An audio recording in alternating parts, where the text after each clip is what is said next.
Good morning बच्चों। तो आज देखना, आज का जो टॉपिक है हमारा Maxwell distribution law of velocities.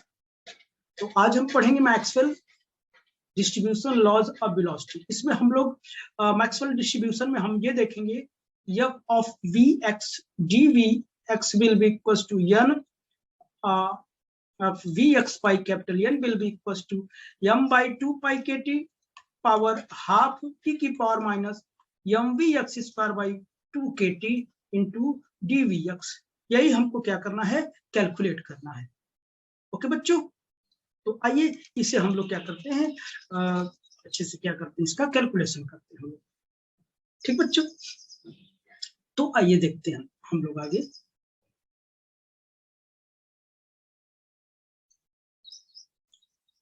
देखिए Maxwell distribution law of velocity.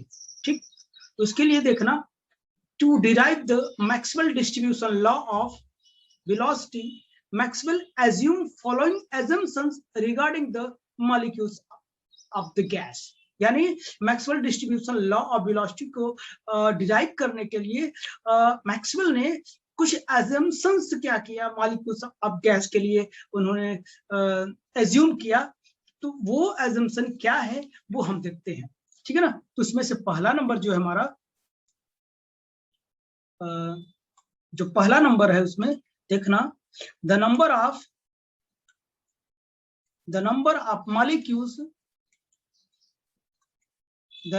Molecules of gas in a particular region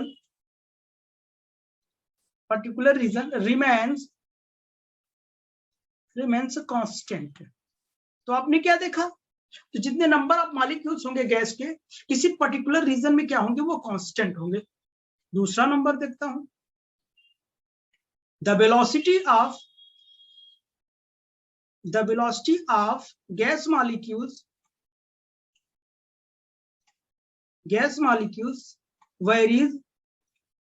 varies from minus infinity to plus infinity। तो गैस मॉलिक्यूल्स कहां से कहां तक वेरी करेंगे, minus infinity to plus infinity तक क्या करेंगे, वेरी करेंगे। ठीक बेटा, और थर्ड नंबर देखते हैं, the velocities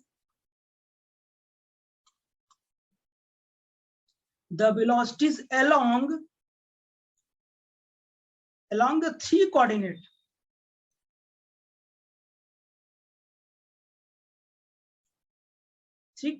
axis are independent of each other।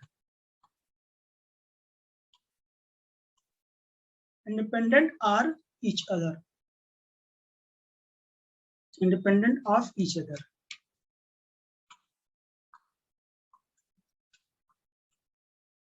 यानी जो वेलोसिटी होगी थ्री कोऑर्डिनेट एक्सिस के अलोंग जो वेलोसिटी होगी वो क्या होगा, इंडिपेंडेंट ऑफ ईच अदर, एक दूसरे से फ्री होगा, स्वतंत्र होगा, यानी किसी पे डिपेंड नहीं करेगा। अगर एक कोऑर्डिनेट एक्सिस में जा रहा है तो दूसरे कोऑर्डिनेट एक्सिस पे ये डिपेंड नहीं करेगा। ठीक है ना। तो आइए हम लोग आगे देखते हैं। तो उसके लिए हमने कंसीडर किया, let us consider a particle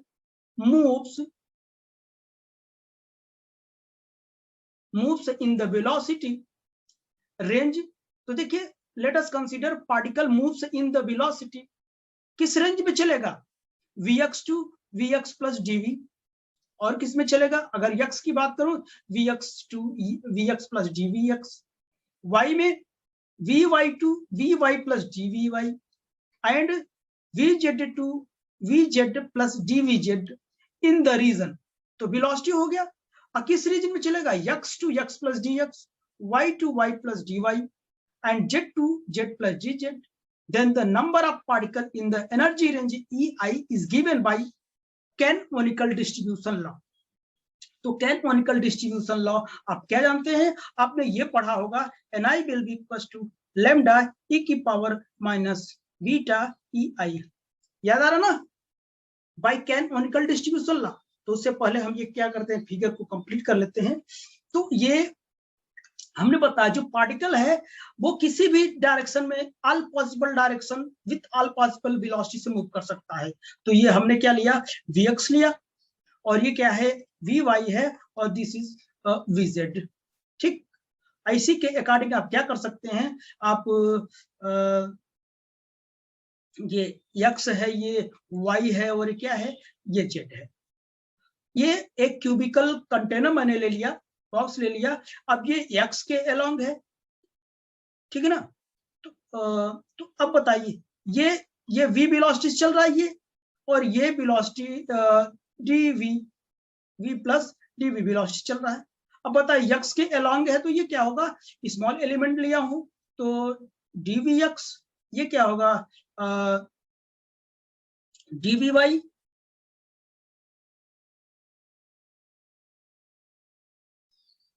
ये dvz है ना, ये कितना होगा, dvz हो जाएगा, और ये dvy हो जाएगा। ठीक, ऐसे के अलावा सब कुछ शो नहीं करूंगा, नहीं तो बहुत कॉम्प्लिकेटेड हो जाएगा फिगर। यही dx dy dz आप लिख सकते हो, ठीक है ना, कोई दिक्कत नहीं। तो हमने ये रेंज लिख दिया है, तो दोबारा ये बहुत पढ़ने की आवश्यकता नहीं है, फिगर थोड़ा सा बना लें, क्योंकि velocity vx to vx plus dv, तो इसी के अलावा क्या करेगा, पार्टिकल क्या करेगा, मूव करेगा। ठीक, तो ये फिगर समझ रहे हैं, बहुत ज्यादा समझाने की आवश्यकता नहीं। तो देखिए, by the canonical distribution law इतना होता है, और जो बीटा की वैल्यू होती है कितना होता है, 1/kt होता है। कितना होगा बेटा, 1/kt होगा। ठीक, देन आगे मैं लिखता हूं नेक्स्ट पेज में, then the number of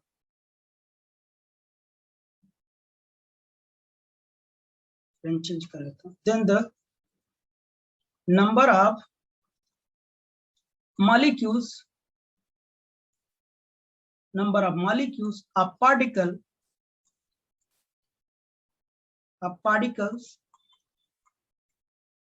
in the energy state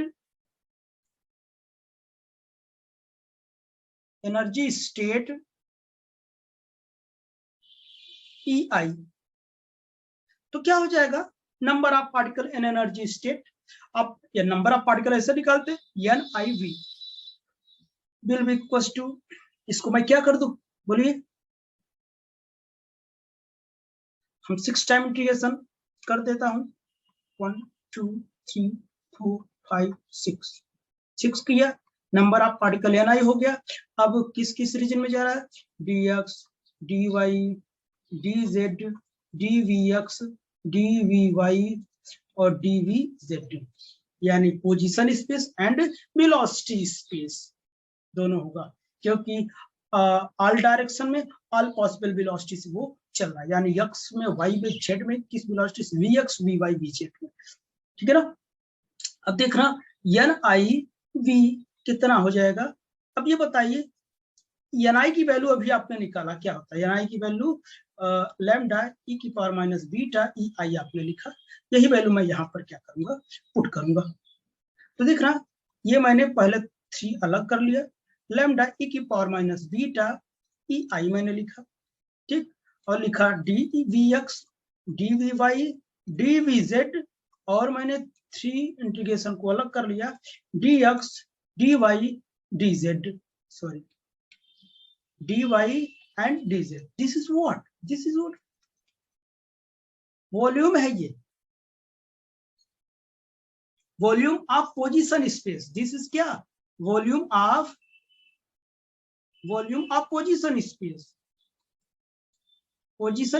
है। ठीक बच्चों, तो वॉल्यूम ऑफ पोजीशन स्पेस है, वो जानते रहो। ठीक, ये क्या है, v है। अच्छा बताए, तो ये मैं टर्म हटा देता हूं, तब मैं क्या लिख दूंगा, लैम्डा और v, अब ये इसकी जगह पूरा v लिख दूंगा, तो लैम्डा v बाहर हो जाएगा, NIV लैम्डा v, अब बचा क्या, e की power minus beta EI dvx dvy dvz, ये इक्वेशन नंबर फर्स्ट हो गया। ये क्या हो गया बच्चों, इक्वेशन नंबर फर्स्ट हो गया। अब देखना क्या करेंगे हम, if molecules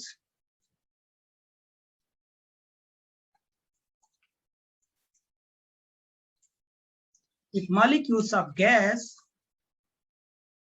moves with velocity v in all possible direction, all possible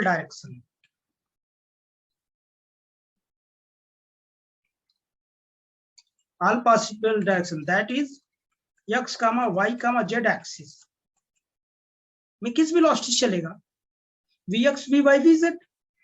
तब बताइए वो कितना हो जाएगा वेलोसिटी, देन कितना हो जाएगा, तो सभी में किस में चलेगा, x में, y में किससे चलेगा, vx से, vy से, vz से, तो इसका रिजल्टेंट ये वेलोसिटी हो जाएगी कि नहीं। ठीक, तो ये v स्क्वायर मैंने लिखा और ये vx square, vy square, vz square. Okay, अच्छा, अब आपको पता है, वी नो दैट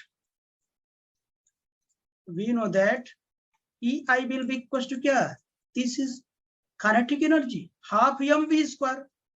अब mv स्क्वायर की वैल्यू मैं यहाँ, v स्क्वायर की वैल्यू यहाँ मैं पुट कर देता हूँ, vx square, vy square, vz square, M right. अब ये वैल्यू काइनेटिक एनर्जी की वैल्यू उठा के इक्वेशन नंबर फर्स्ट में पुट करता हूँ, the value of EI putting in equation first में पुट करूं। फर्स्ट इक्वेशन हमारा क्या है, यही तो है ना, NIV will be equals to lambda v, ये एक बार लिख देता हूं ताकि आपको कंफ्यूजन ना हो मैंने क्या रखा, dvx, dvy एंड dvz ना। अब e की वैल्यू यहीं पे रखना है, तो NIV will be equals to lambda v triple integration मैंने रखा e की power minus beta m/2, kinetic energy था ना पूरा, ये vx square, vy square, vz square, dvx, dvy and dvz। ये i की वैल्यू कितनी थी, याद आ रहा ना, बोलो यार बच्चों,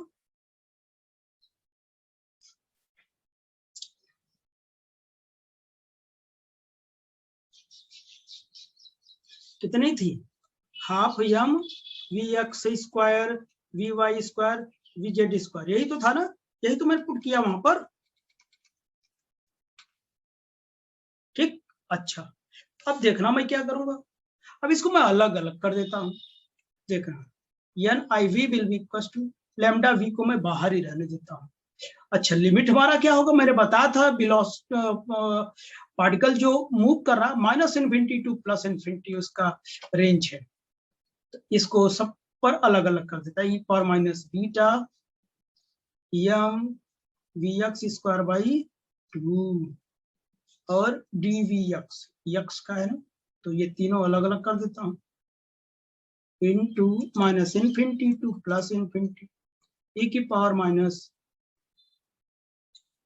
beta m/2 vy square into -∞ to +∞ e की power minus beta m/2 vz square, वो कुछ नहीं है, this is nothing square into, अरे यहाँ पे मैं ये चीज भूल गया, पहले dy लिखूंगा ना, उसके -∞ टू +∞ e की power minus beta m/2 vz square और dvz, इतनी बात हो गई। अच्छा, और यहाँ पर एक फार्मूला होता है इंटीग्रेशन का, वो हम लोग क्या करेंगे, यहाँ लगाएंगे, तो देखना यहाँ फार्मूला होता है e की power minus beta m by 2 v square dv will be equal to हो जाएगा 2 पाई रूट में m बीटा।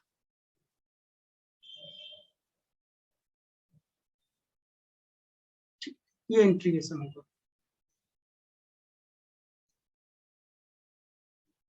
अब जनरल कंडीशन तो नहीं जानना चाहते हैं, जनरल कंडीशन का फार्मूला ये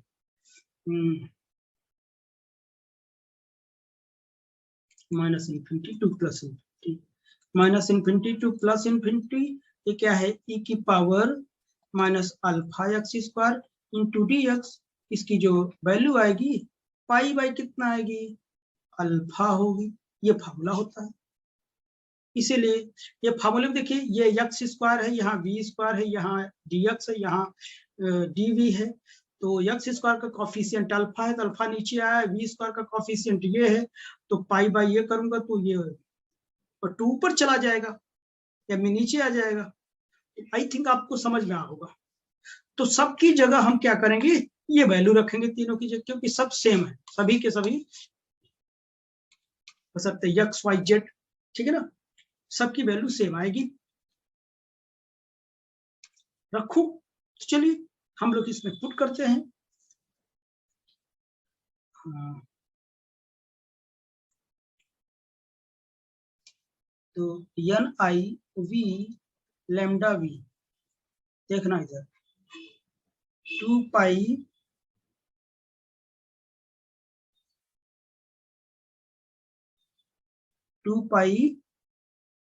भाई कितना था बेटा,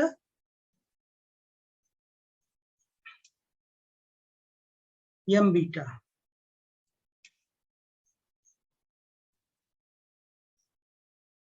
into 2 pi M beta, 2 pi M beta, ये था। अच्छा देखो, कुछ कटेगा क्या, नहीं कटेगा कुछ नहीं, लैम्डा भी हो जाएगा। इसी को मैं लिख सकता हूँ 2 pi M beta 3/2, half half half 3/2। और बीटा की वैल्यू कितनी होती है, 1/kt होता है। तो इसको भी हम यूज कर लेते हैं। लैम्डा भी 2 पाई kt बाई कितना m हो जाएगा, 3/2 हो जाएगा।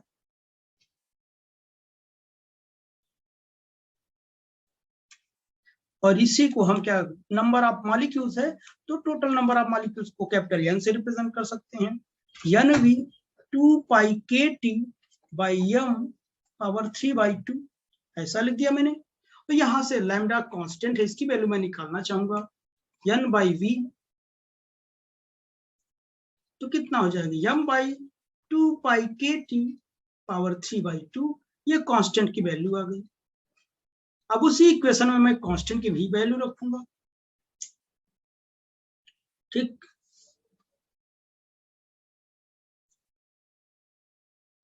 अभी उसी इक्वेशन में हम क्या करेंगे, कांस्टेंट की भी वैल्यू रखेंगे। अब देखना, the value of lambda, the value of lambda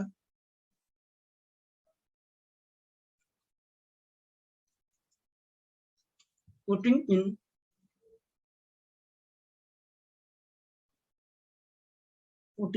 equation first.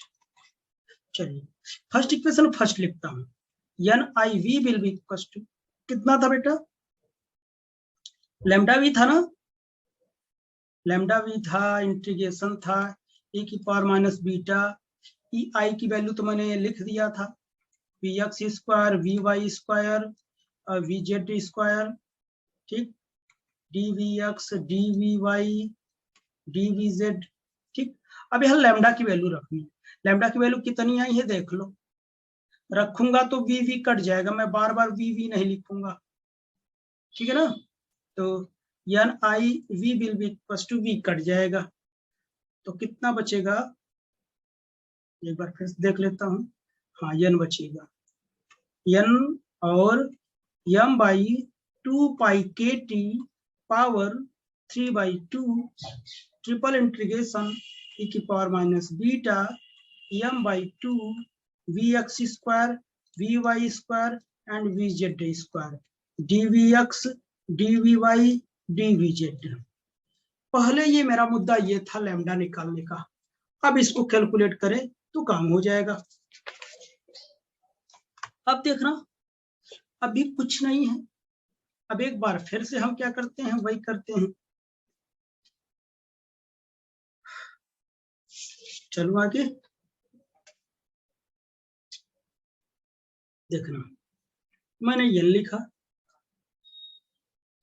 m/2π/kt 3/2, इसे 3 बार अलग अलग कर लेते हैं। e power minus beta m/2 vx square,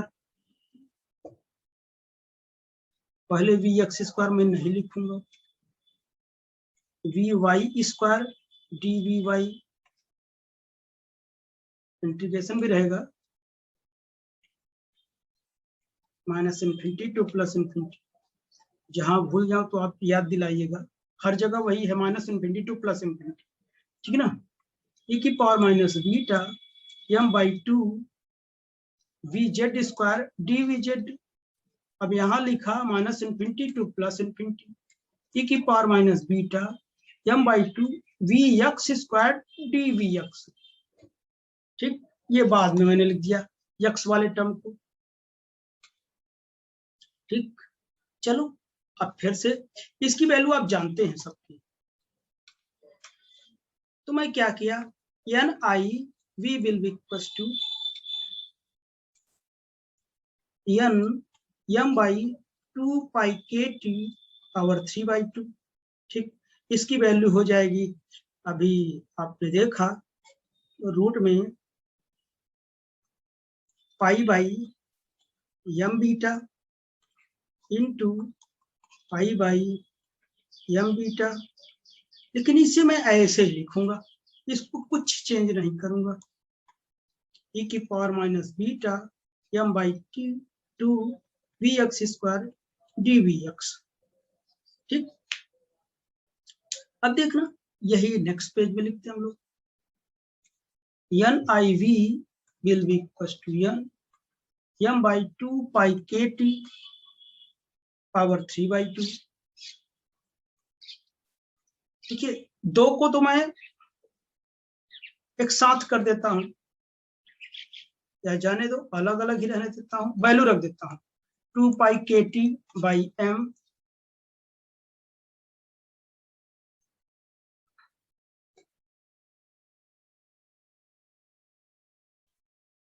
root में है ना, इंटू रूट में 2π/kt/m, इंटीग्रेशन ऑफ e की power minus beta m/2 vx square dvx, ठीक। n I v will be equals to n m/2π/kt power 3/2, ये 2 times है, power half और दोनों चीज सेम है, तो एक बार लिखूं, क्योंकि पावर हाफ कितना हो जाएगा 1 आएगा, दोनों सेम है तो केवल एक बार मैं लिख सकता हूं, इसे मैं लिख दिया, एक बार लिख दिया, कितना 2π/kt/m integration e power minus beta m/2 vx square dvx।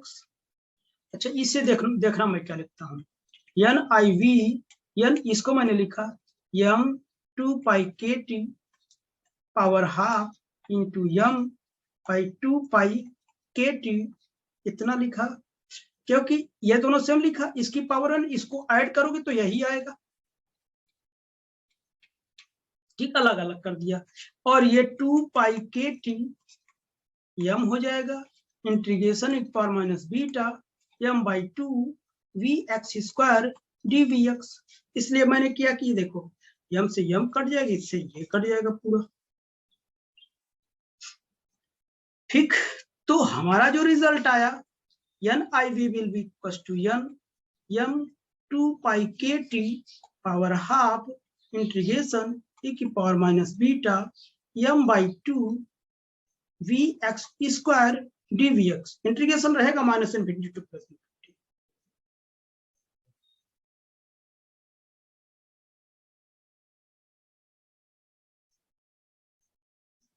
ठीक बेटा,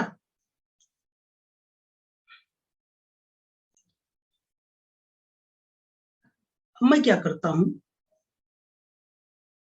हम इसको क्या करता हूं, n को इधर डिवाइड कर लेता हूं, यानी f आप अब देखना,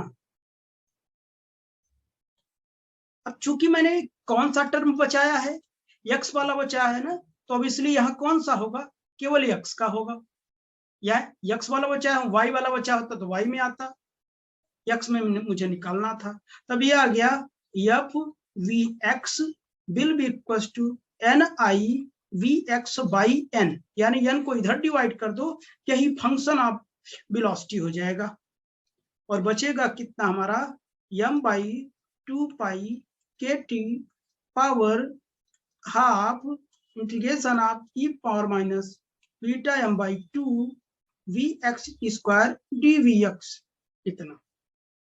ठीक, अब देखना F V X will be equal to N I V X by N power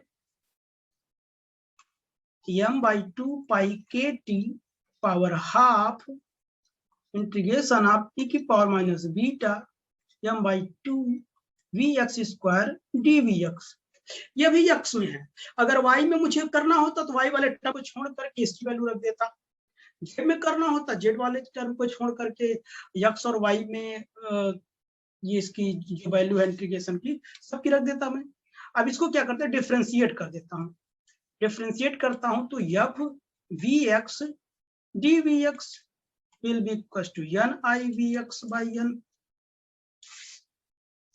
ठीक, यहां तक हो गया, और यहां भी डी वी एक्स हो जाएगा, और बचेगा क्या, m 2 pi K T power half E की power minus beta m by 2 V X square D V X, ये डिफ्रेंशिएट करूंगा तो इंटीग्रेशन डिफ्रेंशिएशन से कैंसिल हो जाएगा। तो ये रहा हमारा Maxwell distribution law of velocity, ये किसमें है, x में है, y में करोगे तो हर जगह y y हो जाएगा, z में करोगे तो हर जगह z z हो जाएगा, ठीक है ना। तो ये क्या हो गया बच्चों, दिस इज द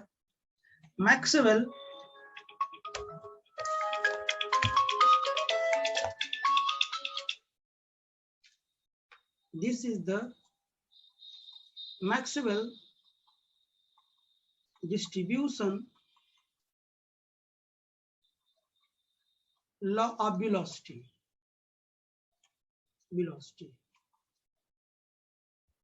समझ में आया?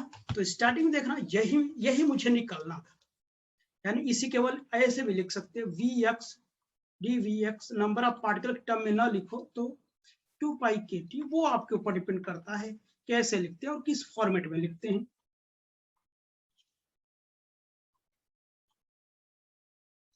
ठीक, और इसे y में कैसे लिखेंगे, z में कैसे लिखेंगे, समझ लें, बस वहीं हटा दो, बस हो गया।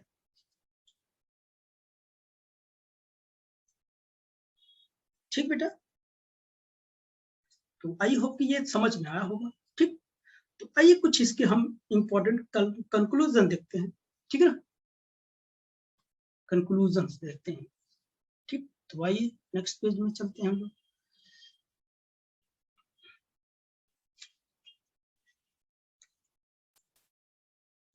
इंपॉर्टेंट कंक्लूजन्स,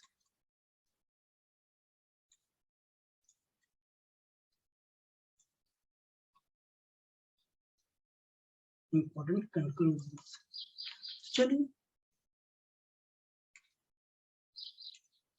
पहला नंबर देखते हैं। हमारे पास जो फंक्शन है, थोड़ा देखना, फंक्शन यहाँ पे मैं लिख के रख लेता हूँ, F V X will be equal to कितना है, m by 2 pi K T power half E की power minus m v square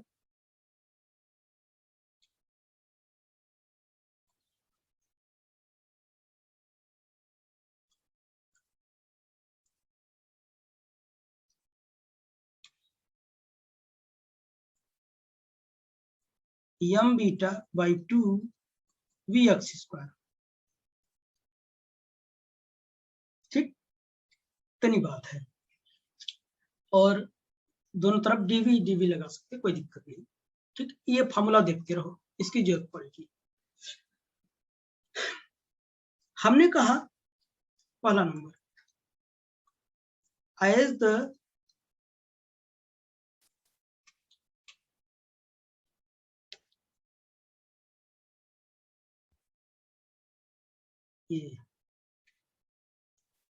from the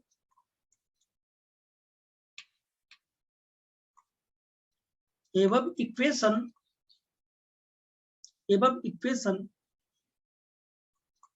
it is clear that f of vx is an even function of vx। that is, ये बताइए even function और odd function कब होता है? अगर मैं F x की वैल्यू करूं तो ये कितना है? पॉजिटिव है। अगर मैं माइनस एक्स की वैल्यू करूं, अगर ये भी पॉजिटिव है तो ये क्या है? इवन हो गया। अगर मैं माइनस की वैल्यू रखूं तो माइनस आ जाए तो ये क्या हो जाएगा? ऑड फंक्शन हो गया। ठीक, लेकिन यहां पर देखो, अगर मैं क्या करूं, अगर मैं यहां पर रखूं माइनस वी एक्स रखूं, माइनस वी एक्स रख दूं, यहां माइनस रखूंगा तो यहाँ पे माइनस आएगा यहाँ पर, और स्क्वायर लगा तो प्लस हो जाएगा, तो ऑब्वियसली यही आएगा। इसका मतलब क्या है? ये क्या है? इवन फंक्शन है। इवन फंक्शन होने का तात्पर्य क्या है? It indicate that f of vx is symmetrically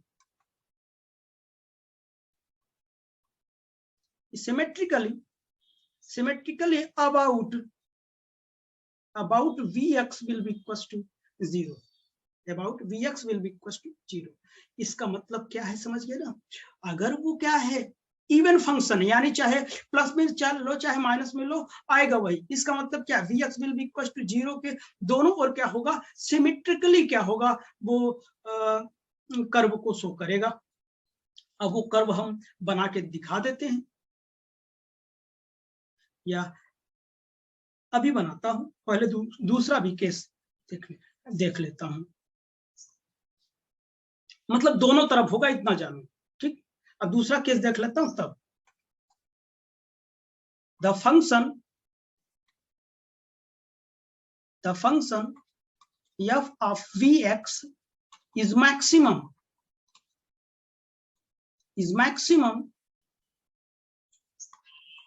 for a particular value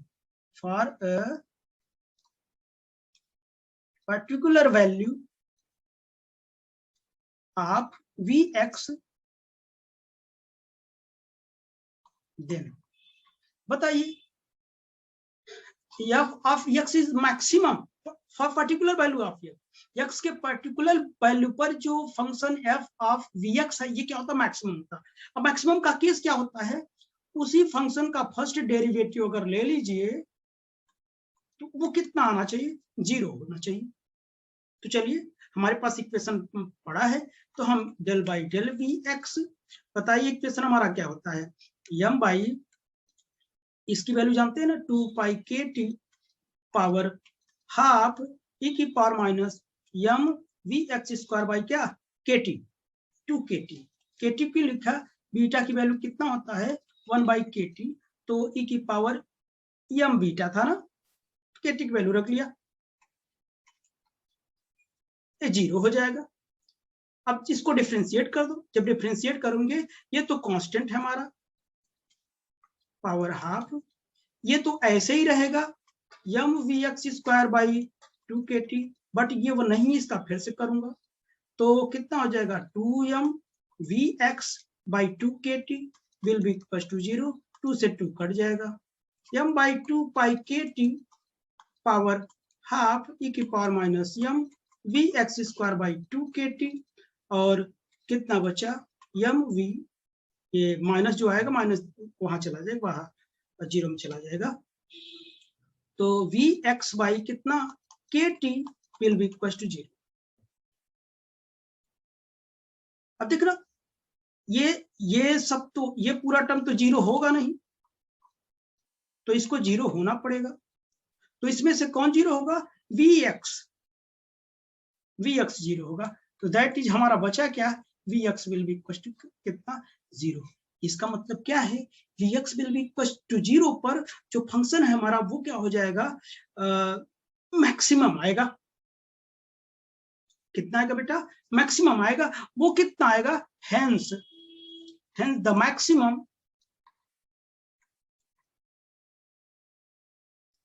maximum value of probability distribution function. ये जो फंक्शन है कैसा फंक्शन है? प्रोबेबिलिटी डिस्ट्रीब्यूशन फंक्शन है। Value of probability distribution function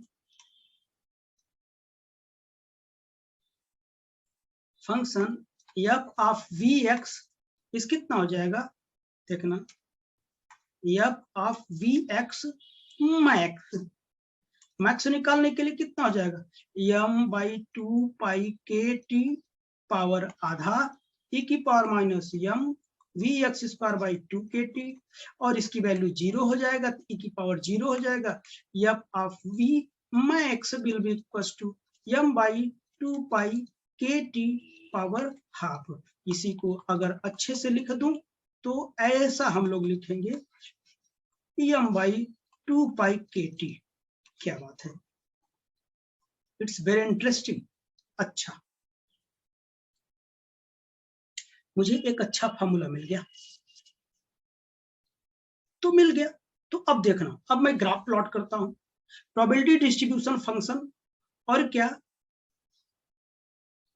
velocity के बीच ग्राफ प्लॉट करता हूं। ये प्लस वी एक्स है, ये माइनस कितना है? वी एक्स है। हमने बताया जो V X will be equal to 0 पर मैक्सिमम आएगा। मैक्सिमम अभी मैंने बताया था एफ वी एक्स मैक्स, इसकी वैल्यू मैंने लिखा था रूट में m by 2 pi K T, यही तो लिखा था ना। तो बताइए कितना मैक्सिमम आएगा, उसे मैं दिखा दिया। तो यह वी एक्स का है, तो मैक्सिमम वैल्यू कितनी आएगी? तो देखना इधर,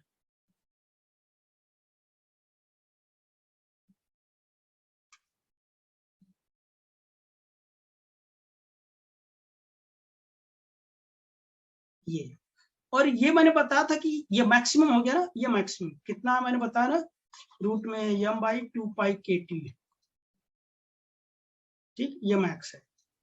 और क्या अलग अलग टेम्परेचर के लिए, T1 टेम्परेचर के लिए मैंने निकाला,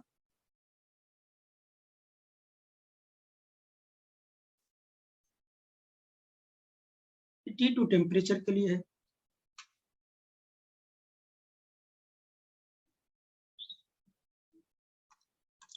ये T2 टेम्परेचर के लिए मैं बना दूं,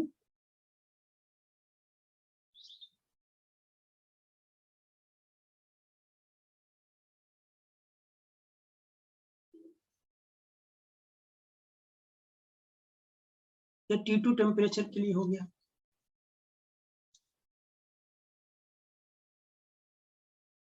और ये मैं T3 टेम्परेचर के लिए बना देता हूं।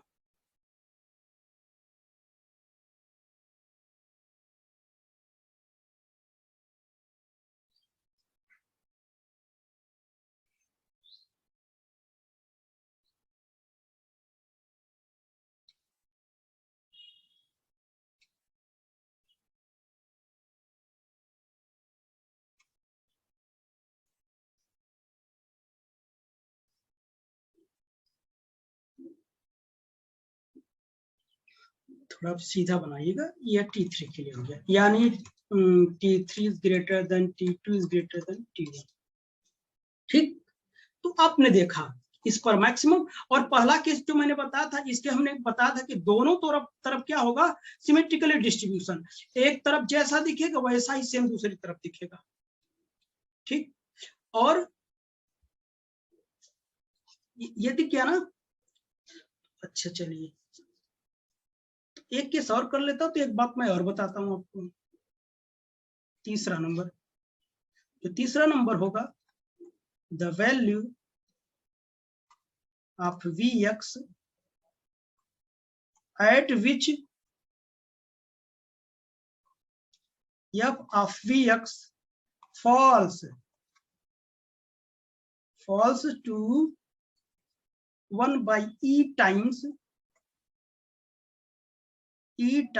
of f of Vx max is given by कह रहा the value of Vx at which f of Vx falls to 1 by e times of the f of V max is given by, यानी कह रहा कि जो value of x है maximum value का कितना है, वो वैल्यू जिस पर क्या है f ऑफ Vx है वो क्या है मैक्सिमम वैल्यू का 1 by e क्या कर जाएगा, फॉल कर जाएगा। इसका मतलब क्या है, जो f ऑफ Vx है 1 by e times of f of Vx max, दोनों की वैल्यू रख दूंगा। इसकी वैल्यू क्या है m by 2 pi kt। कब तक आएंगे, क्या हुआ, ठीक बच्चों, तो कितना है m by 2 pi kt power half into e की पावर कितना था minus m Vx square by 2 kt, ठीक, will be equal to 1 by e। इसकी वैल्यू कितना निकालें आप लोग, m by 2 pi kt power कितना हाफ, ये दोनों तरफ से कट जाएगा, e की power minus m Vx square by 2 kt will be equal to e power minus 1, ये पावर ऊपर चला गया। तो अब बताइए कितना हो जाएगा,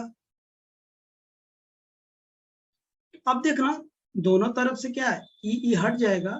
अब देखो ये पावर ले लूंगा मैं, माइनस माइनस दोनों तरफ हट जाएगा, m Vx square by 2 kt, m Vx square by 2 kt will be equal to कितना 1, Vx square will be equal to Vx square 2 kt by m हो जाएगा, Vx will be equal to root में 2 kt m हो जाएगा। ये वो value है जिस पर f of Vx maximum value of f of Vx का क्या होगा 1 by e टाइम्स क्या कर जाएगा, वो फॉल कर जाएगा, यही वो वैल्यू है। समझ गए बेटा, यही वो वैल्यू है। तो एक चीज और मैं दिखाता हूं आपको,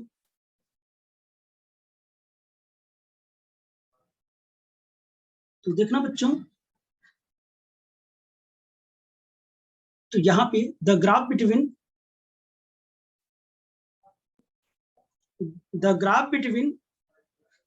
probability distribution function f of Vx and Vx for 3 different temperature। तो ये जो ग्राफ में बनाया हूं 2 के लिए बनाया हूं, वो 3 टेम्परेचर के लिए बना, 3 डिफरेंट टेम्परेचर है, ठीक है ना।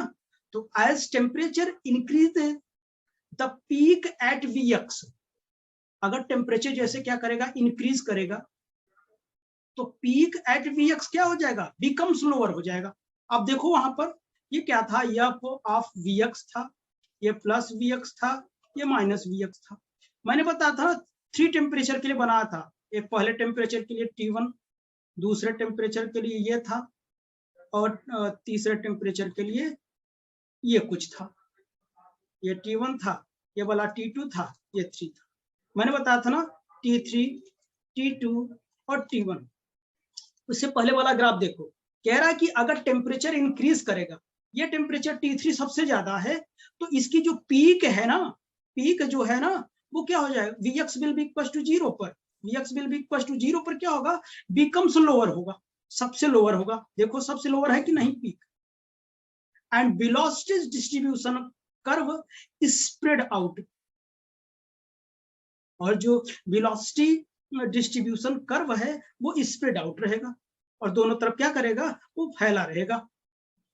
But the area under the curve is always unity, और सबके लिए जो एरिया अंडर द कर्व है, इसके नीचे का कर्व, सबके लिए क्या हो जाएगा, यूनिटी रहेगा। यूनिटी मतलब that is number of molecules under the each curve is same, क्योंकि इसी के रेंज में रहेगा ना, इसी के रेंज में रहेगा, तो नंबर ऑफ मॉलिक्यूल्स क्या होगा, सेम होगा, तो जो एरिया अंडर द कर्व होगा वो सबके लिए सेम होगा, यानी यूनिटी होगा।